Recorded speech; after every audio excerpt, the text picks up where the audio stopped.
अब जरा एक पल के लिए क्लाइमेट चेंज को भूल जाइए और अपने आसपास के लोगों के बारे में सोचिए। कितने लोग ऐसे होते होंगे जो कहते हैं बस किसी तरह यूरोप या अमेरिका तक पहुंच जाऊं फिर जिंदगी सेट हो जाएगी। सोशल मीडिया पर भी हमें अक्सर यही तस्वीर दिखाई देती है, साफ सड़कें, बर्फ से ढके पहाड़, अनुशासित ट्रैफिक, सुंदर शहर, और फिर धीरे धीरे हमारे दिमाग में एक तस्वीर बन जाती है कि विकसित देशों में तो शायद समस्याएं होती ही नहीं है। यूरोप की इस हीट वेव ने एक बात साफ कर दिया है कि हर देश की अपनी ताकत होती है और हर देश की अपनी कमजोरियां भी। यूरोप ने अपने शहर ऐसे मौसम के लिए बनाए थे जहां साल का बहुत बड़ा हिस्सा ठंडा रहता था, इसलिए कई घरों में एसी भी कभी जरूरत महसूस नहीं हुई।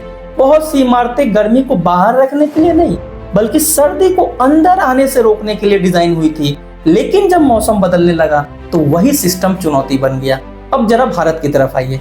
भारत में भीषण गर्मी कोई नई बात नहीं है। हमारे यहाँ पंखे, कूलर और एसी आम बात है। लेकिन हमारी चुनौती दूसरी है। बड़ी आबादी, तेजी से बढ़ते शहर, कंक्रीट का फैलाव, कम होते पेड़ और अर्बन हीट आइलैंड इफेक्ट, जहां शहर अपने आसपास के इलाकों से कई डिग्री ज्यादा गर्म हो जाते हैं। यानी यूरोप की समस्या अलग है और भारत की समस्या अलग। लेकिन यहीं पर एक और दिलचस्प बात सामने आती है। जब भारत में हीट वेव आती है तो सोशल मीडिया पर कई लोग लिखते हैं, देखो भारत रहने लायक नहीं रहा। लेकिन जब यूरोप में रिकॉर्ड तोड़ गर्मी पड़ती है तो चर्चा अक्सर क्लाइमेट इमरजेंसी पे होती है। इनके डबल स्टैंडर्ड को तो देखो। क्लाइमेट चेंज किसी देश की नाकामी नहीं, पूरे दुनिया की चुनौती है और यही फर्क समझना जरूरी है। अंत में आपसे एक सवाल पूछता हूँ, अगर कल आपको यूरोप में नौकरी मिल जाए तो क्या इसका मतलब ये है कि आपने क्लाइमेट चेंज से छुटकारा पा लिया? बिल्कुल नहीं। आप सिर्फ एक नई जलवायु में पहुंचेंगे जहां समस्या का रूप अलग होगा।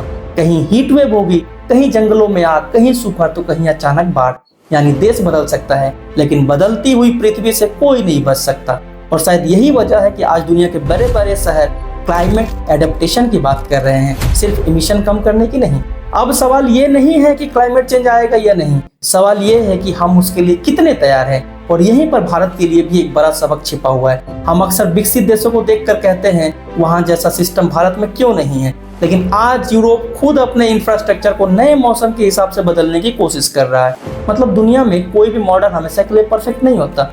हर देश को समय के साथ बदलना पड़ता है और जो नहीं बदलता उसे प्रकृति बदल देती है। अब तक हमने हीट वेव देखी, हिस्ट्री देखी, परसेप्शन देखा, लेकिन अब सबसे बड़ा सवाल बाकी है। अगर आने वाले 20-30 सालों में क्लाइमेट चेंज इसी रफ्तार से बढ़ता रहा तो भारत और यूरोप में कौन ज्यादा तैयार होगा? और उससे भी बड़ा सवाल, क्या अभी भी हमारे पास समय बचा है?